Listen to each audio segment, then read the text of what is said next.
Hola y bienvenidos a The Deep Dive. Hoy nos vamos a sumergir en un artículo de investigación que, la verdad, tiene todos los ingredientes para ser un antes y un después en el mundo de las finanzas cuantitativas. Vamos a analizar una propuesta para domar a una de las bestias más famosas y complejas de la modelización financiera, el modelo Rathbergomi. Nuestra misión de hoy es entender por qué este modelo fascina a todo el mundo. Dicen que tiene un realismo increíble para describir la volatilidad, pero al mismo tiempo es una auténtica pesadilla de implementar en la práctica. Los autores de este estudio proponen un marco de trabajo completamente nuevo que ataca de raíz los dos grandes obstáculos: cómo simularlo de forma rápida y, sobre todo, cómo calibrarlo para que sea fiable de verdad. Efectivamente. Y para analizarlo bien, vamos a mantener una atención constante. Por un lado, vamos a explorar el entusiasmo que generan estas innovaciones, que prometen ser la solución a problemas que llevan años frustrando a los analistas. Pero por otro lado, vamos a poner la lupa en los detalles. Vamos a ser esa voz crítica que pregunta, sí, esto es muy elegante sobre el papel, pero ¿cuáles son los compromisos? ¿Dónde está la letra pequeña? Perfecto. Pues entremos en materia. Comencemos por el gran dilema del modelo Roth-Bergomi, o R-Bergomi para abreviar. Este modelo, cuando apareció, fue una auténtica revolución. Su gran virtud es que captura algo que se ve claramente en los datos reales del mercado. La volatilidad no es suave, es rugosa. Exacto. Durante años, los modelos asumían que la volatilidad se movía de forma más o menos continua.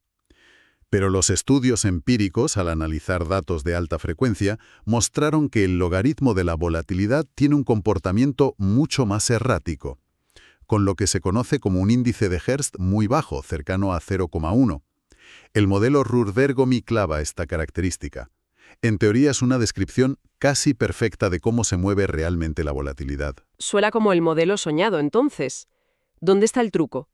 El truco está en que esa elegancia teórica esconde un problema matemático monumental.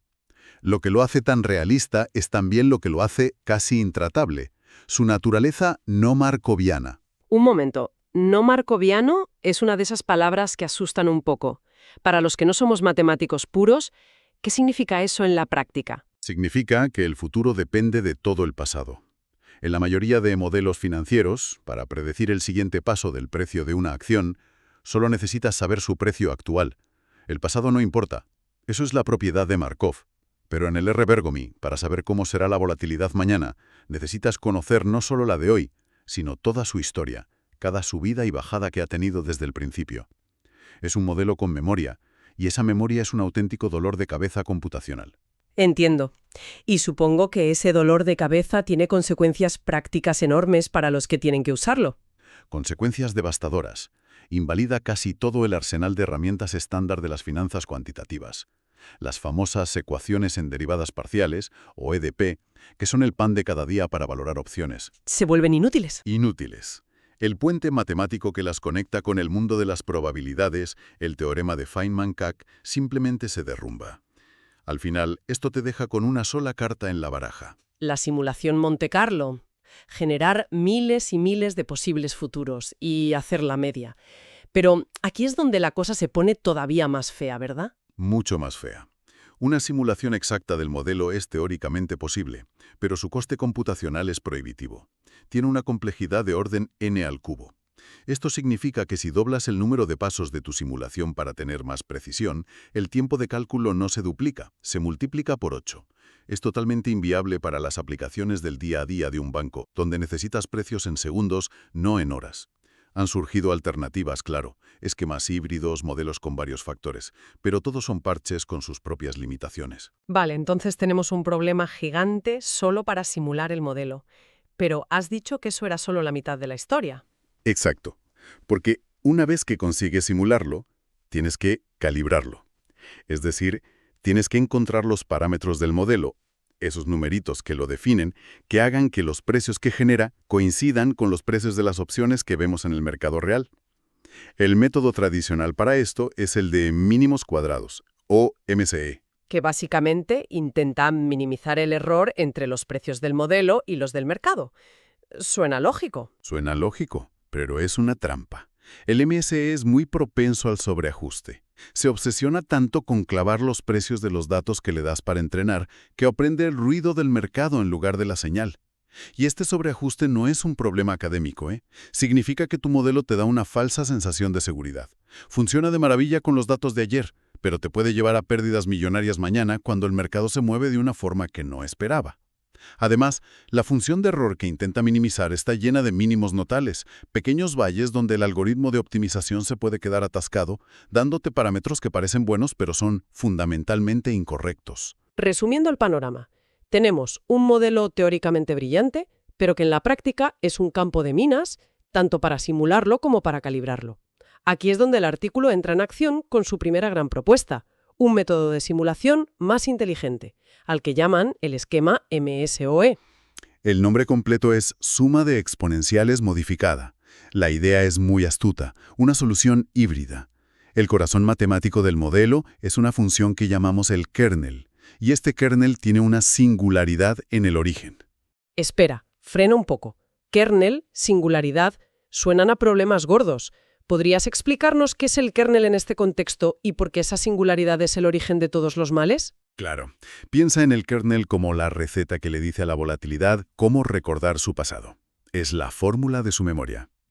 Y la singularidad en el origen significa que el recuerdo más reciente, el pasado inmediato, tiene un peso infinito en esa receta.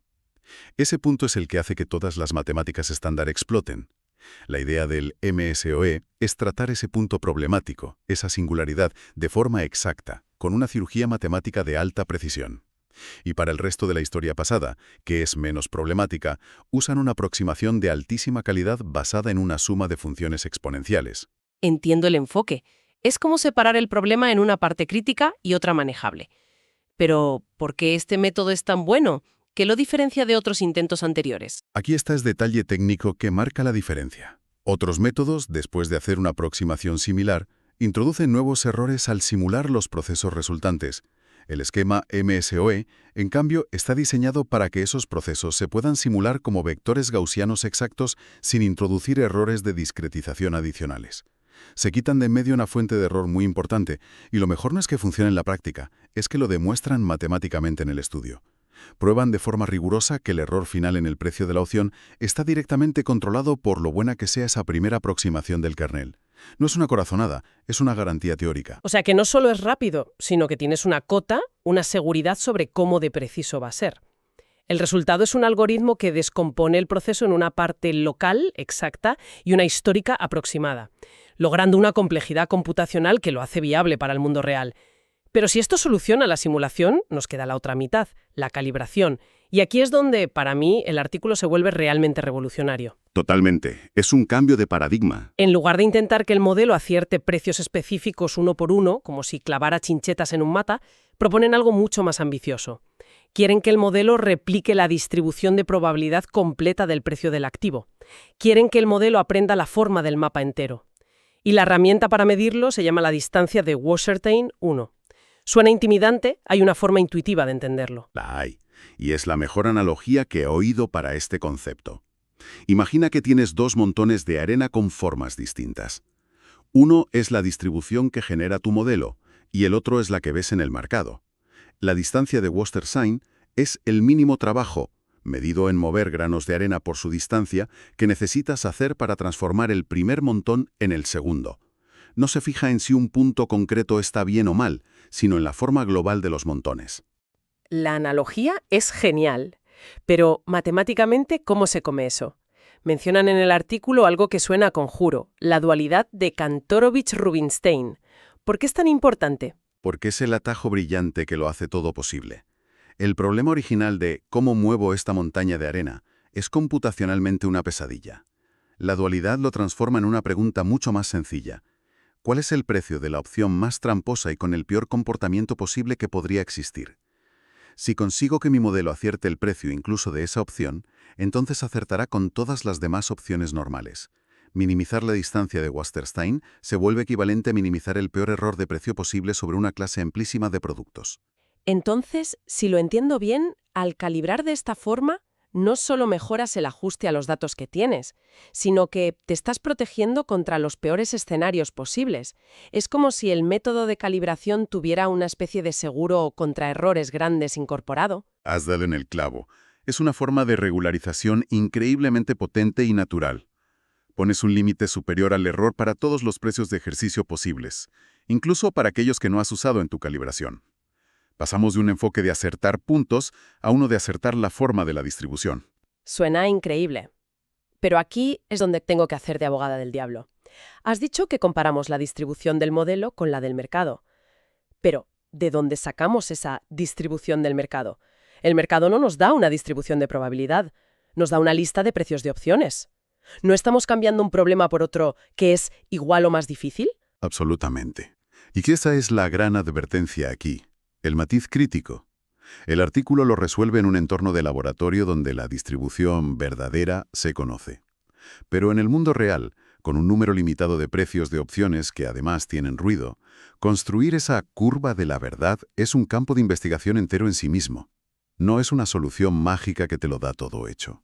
Sin embargo, lo que este estudio demuestra es que, si puedes obtener una buena estimación de esa distribución, este método de calibración es inmensamente superior. Vale, la teoría suena impecable, casi demasiado buena para ser verdad. Pero la pregunta del millón es siempre la misma. ¿Esto aguanta un stress test con datos reales? ¿Qué pasa cuando lo ponen a prueba? Aquí es donde el artículo brilla. Los resultados numéricos son la prueba del algodón. Empecemos por la figura 1, la famosa sonrisa de volatilidad.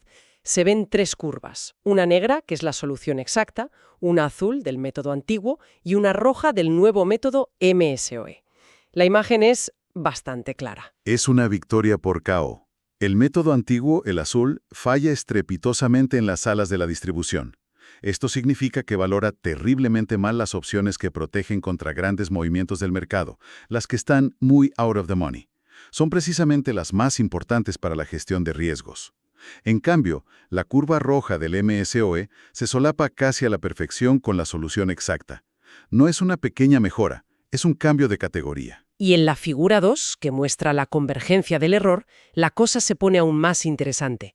La línea azul del método antiguo es errática, sube y baja sin un patrón claro. La roja del MSOE es una línea recta descendente. Y eso es crucial. Significa que el nuevo método no solo es más preciso, sino que es fiable y predecible. Sabes que si quieres el doble de precisión, tienes que hacer un número predecible de cálculos. Con el método antiguo era una lotería. La fiabilidad es tan importante como la precisión. Pasemos ahora al corazón del artículo, la calibración. La tabla 7 compara el método Wasserstein con el tradicional MSE, y los números son, como poco, llamativos. Son demoledores. Watersänger no solo reduce los errores de valoración en órdenes de magnitud, sino que necesita muchas menos iteraciones del algoritmo para encontrar la solución. Es más preciso y más rápido. Pero la tabla 8 es para mí la más reveladora. Muestra que Watersänger es capaz de recuperar los parámetros verdaderos del modelo con una precisión asombrosa. El MSE, en cambio, encuentra parámetros que están muy lejos de la realidad, aunque consigan ajustar bien los datos de entrenamiento. Esto prueba que el MSE estaba sobreajustando, mientras que Watersänger ha aprendido la estructura real del modelo. Y la prueba de fuego definitiva, la generalización.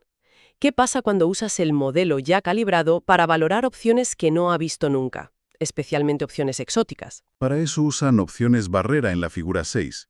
Son productos muy sensibles a los movimientos extremos del precio. Y el resultado es el mismo.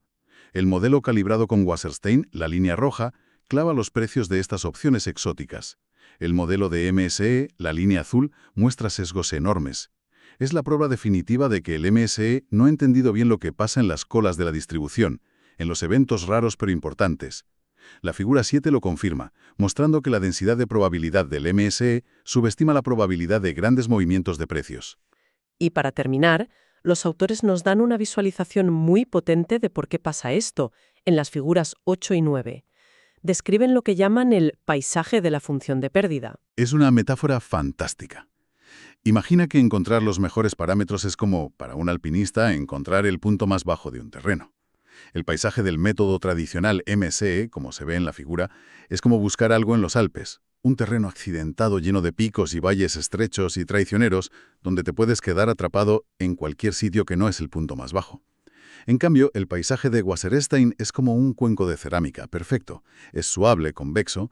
Da igual desde dónde empieces a rodar, la gravedad siempre te llevará de forma fácil y directa al único punto más bajo, al mínimo global. Por eso es más rápido y siempre encuentra la solución correcta. Visto todo esto, parece que el caso que presentan es bastante sólido. Es muy sólido. Si recapitulamos, las conclusiones son claras. Primero, han presentado un marco de trabajo integral y funcional para el modelo Bergomi, atacando sus dos mayores debilidades a la vez. Segundo, dentro de ese marco, nos dan un motor de simulación, el MESO-E, que es rápido, preciso y, fundamentalmente, teóricamente fiable, con una convergencia garantizada. Y tercero, y quizás lo más importante, proponen un cambio de paradigma en la calibración, usando la distancia de Wasserstein para alinear distribuciones de probabilidad completas en lugar de precios puntuales. El impacto de este enfoque es enorme, es superior en precisión, en eficiencia computacional y, de forma crucial, en su capacidad de generalizar a productos que no se usaron para entrenar el modelo. Resuelve el problema de la identificabilidad de los parámetros y reduce drásticamente el sobreajuste, que es una de las grandes plagas de la modelización cuantitativa. Exacto. Aborda el problema de raíz, cambiando la pregunta de ¿coinciden estos 20 puntos? A ¿tienen estos dos mundos de posibilidades la misma forma? Todo esto nos deja con una reflexión final para darle vueltas. El estudio sugiere que este marco de simular para comparar usando la distancia de Wasserstein no es solo una solución específica para el Bergomi. Lo presentan como una herramienta genérica y muy potente. La pregunta que queda flotando en el aire es: ¿podría esta metodología extenderse a otros modelos financieros igual de complejos? ¿Estamos quizás presenciando el principio del fin para los métodos de calibración tradicionales basados en mínimos cuadrados en el mundo de las finanzas cuantitativas? Con esa pregunta lo dejamos por hoy. Gracias por acompañarnos en este análisis a fondo. Hasta la próxima.